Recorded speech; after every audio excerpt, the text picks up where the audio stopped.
Well, I say, why him? Why bother?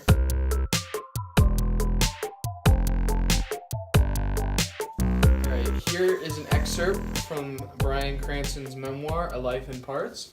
Toward the end of Breaking Bad, I was deluged with scripts, and I had to devise a way to sift through a system to evaluate them. In order of importance, I weighed story, script, role, director, and cast. 21 is a perfect score. 18 to 20 is a must-do film. 15 to 17, you would want to seriously consider doing that film. 13 to 14, it's on the bubble. Below 13, you pass the film.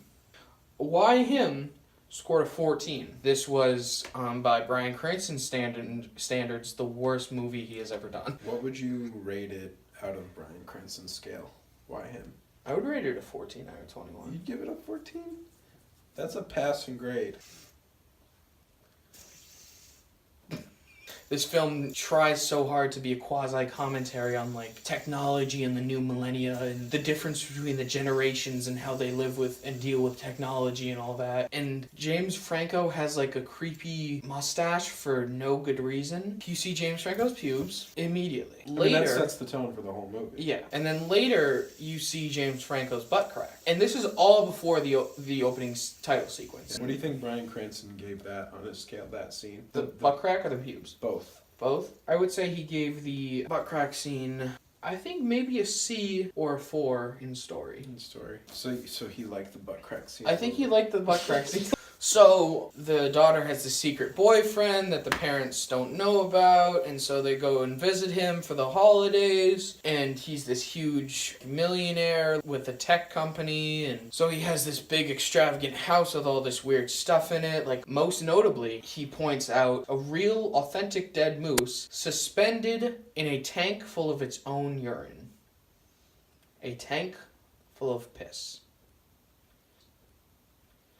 Later in the film, Bryan Cranston and James Franco come to blows. It ends up with James Franco's character climbing up on top of the tank full of piss. Just the weight of James Franco standing on it is enough for the glass to break. James Franco falls in the tank full of piss. And what happens? Does he, like, bang on the glass or something? I can't remember. Laird is standing on top of the tank full of piss. And then he falls in. We established that. Oh, were you saying that? Yeah, were you not listening? I was not. I was looking you right at the eyes and nodding my head at what seemed like appropriate moments. And that's what you do when you watch Why Him. When the moment when the moment feels right. When the moment feels right. Your vision's kind of gone out too, like based on like vague shapes and colors, and like the piss from the tank comes rushing out, floods the room. Everybody's drenched in piss. It's hilarious. I remember my vision was blurred and everything was yellow, but I just remember I didn't have control of my body. I was just nodding vigorously, and it wasn't the Tourette's this time. So what were you saying? Do you remember that great scene when Kiss comes in the living room of the house and meets the parents, and they're all like starstruck, and they're like, Kiss comes over their first date.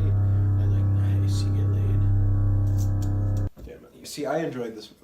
Every frame is ripe with jokes. Yep. Every frame I remember during the movie, I was telling you this, this way of composing the film is that they have actually, every corner of the frame has at least one or two jokes, and so there's always a joke to be had. There's always something to be laugh at. It's a very dense film in terms of jokes. Hey boys and girls, it's Adam from the video. Crack out your calculators because we're gonna do some math. The film was shot at 24 frames per second and has a runtime of 111 minutes. If we convert the runtime to seconds, the film runs for 6,660 seconds. Multiplying the runtime by 24 will give us the exact amount of still images, or frames, in this film, which is 159,840 frames. Each frame holds a minimum of 4 jokes in the bottom and top left-hand and right-hand corners. Therefore, Why Him, directed by John Hamburg, has 639,336 wholly original visual gags to experience. It might take more than a couple viewings to really get this film.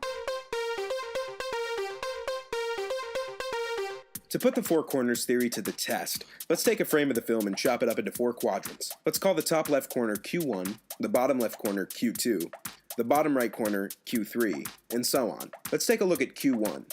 Look at this haircut on this missing child. What you thought was an innocent family photo was actually a display of Bryan Cranston's sick and twisted hobby of collecting photos of missing children, laminating them and framing them as if they were his own. Now let's take a look at Q2. Break out those glasses, kids. You may need to take a closer look at this one. Does that look like a dead pixel to you? Zoom and enhance. Zoom and enhance. See that? It's James Franco in a tank full of piss. This is a foreshadowing of an earlier scene. Let's move on to Q3. Take a look at that antiquated leather phone case with a belt clip. This is a stroke of genius on the wardrobe supervisor's part. It perfectly encapsulates how hilariously old and lame Bryan Cranston's character is. Last but not least, Q4.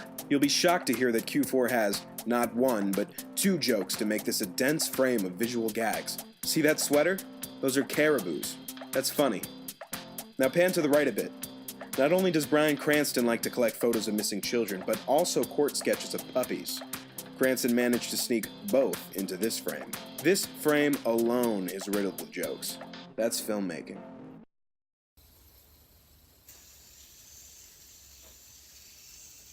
How many out of 10 fidget spinners? What would you rate this movie on the Scoville scale of hotness? I'm not familiar. I'd give it a sweet chili. I would give Why Him a thumbs up. I give Why Him a thumbs up. You do you, Derek.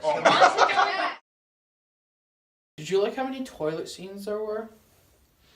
There were at least three toilet scenes?